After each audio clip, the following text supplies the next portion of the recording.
राजधानी पटना से इस वक्त की बड़ी खबर सामने आ रही है, जहां हाजीपुर के एक युवक ने पुलिस मुख्यालय के सामने आत्मदाह करने का प्रयास किया है।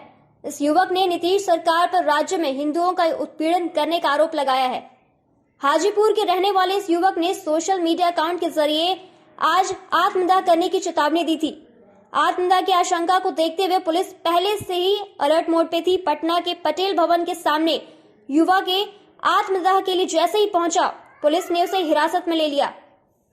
पुलिस की लाख मुस्तैदी के बावजूद भी युवक ने वहां अचानक से पहुंच गया और उसने अपने आप को आग लगा ली। किसी तरह पुलिस ने तुरंत उसे बचाते हुए हिरासत में लिया है और इलाज के लिए उसे नजदीकी स्वास्थ्य केंद्र में ले जाया गया है। बताया जा रहा है कि युवक का नाम राजीव बहशी है। उसने फुलवारी शरीफ मामले में 12 फरवरी को ऐलान कर दिया था कि मैं इसके विरोध में पुलिस मुख्यालय के सामने आत्मदाह करूंगा। युवक का कहना था कि उस मामले में नागेश सम्राट का प्रशासन की तरफ से जो कार्रवाई की गई है वह पूरी तरह गलत है। बता दें कि हिंदू पुत्र संगठन के संरक्षक राजीव बहशी, जो कि हाजीपुर के रहने वाला है, उन्होंने अपने फेसबुक पोस्ट पर लिखा था कि वह सुबह 10 बजे पटना के पटेल भवन के सामने आत्मदाह करेगा। मालूम हो कि कुछ दिन पूर्व परेशान होकर अभिजीत शर्मा नामक एक युवक ने भी सीएम आवास के सामने आत्मदाह करने की कोशिश की थी।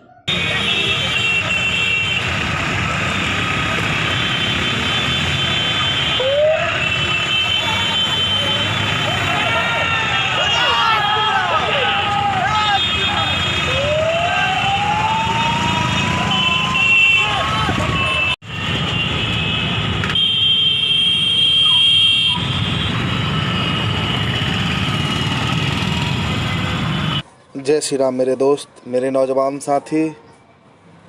बिहार के अंदर जिस तरीके से हिंदू संगठन और हिंदू कार्यकर्ताओं को परेशान किया जा रहा है, झूठे मुकदमे में सलाखों के पीछे धकेला जा रहा है, मैं बिहार की सरकार की इस नीति, मुस्लिम तुष्टीकरण नीति का खुले मन से विरोध करता हूँ। हमने बिहार की सरकार और बिहार गृह सचिव आमिर सुहानी के उन षड्यंत्रों का हमने जिस तरीके से जांच कराने की बात लेकर के जेडीयू प्रदेश कार्यालय में अपनी उपस्थिति दर्ज कराई थी। हमें स्पष्ट रूप से जनता दल यूनाइटेड के उस प्रदेश कार्यालय में मुख्यमंत्री जी के बेहद करीबी, मुख्यमंत्री जी के प्रभारी श्रीमान संजय गांधी जी ने हमें कहा, हम लोग जब वहाँ उपस्थित हुए, हम लोग थे, हमारे साथ हमारे संगठन के राष्ट्रीय अध्यक्ष श्रीमान गौतम पांडे जी, हमारे राष्ट्रीय उपाध्यक्ष श्रीमान एस यादव जी और श्री राम सेना के हमारे बंधु और बहुत सारे हमारे साथी उपस्थित थे। हम लोग जब वहाँ गए तो हिंदू संगठन के कार्यकर्ताओं को देखते ही उन्होंने कहा, जब हमने अपनी आरजू भी पूरी नहीं रखी थी, हमने अपना आग्रह भी पूरा नहीं किया था, उन्होंने स्पष्ट रूप से कहा कि आप जाइए और जा कर के भारतीय जनता पार्टी के जो उप मुख्यमंत्री हैं सुशील मोदी जी, उनसे मिलिए। मेरे दोस्त, हम लोग हतप्रभ रह गए। हमारे संगठन के कुछ पदाधिकारी ने वहाँ से तुरंत निकल जाने की बात कही, लेकिन हमने उनसे इतना ज़रूर कहा कि हम सरकार के पास अपनी बात लेकर के आए थे। हमारी यह मांग थी कि उस फुलवारी शरीफ के दंगा में जिस तरीके से हिंदू कार्यकर्ताओं को षड्यंत्र के तहत मुस्लिम थाना प्रभारी फंसा रहा है, उसकी एक निष्पक्ष जांच कराई जाए। लेकिन हम लोगों के बातों का वहाँ कहीं से भी तवज्जो नहीं दिया गया और जैसा कि हम मानो मुसलमानों के पास मुसलमानों के विरोध की बात कह रहे हो, हमने वहाँ ऐसी ही स्थिति पाई है।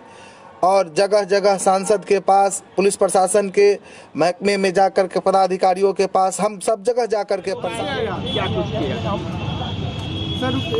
लोगों नीचे का बोलिए सर। हाँ बोलिए सर। वही एक व्यक्ति का आत्मदाह पुलिस मुख्यालय के सामने आकर करने की सूचना हम लोगों को प्राप्त हुई थी सूचना संकलन के क्रम में, और इसके लिए एहतियात के तौर पर पुलिस फोर्स ऑफिसर्स और मजिस्ट्रेट यहाँ तैनात थे।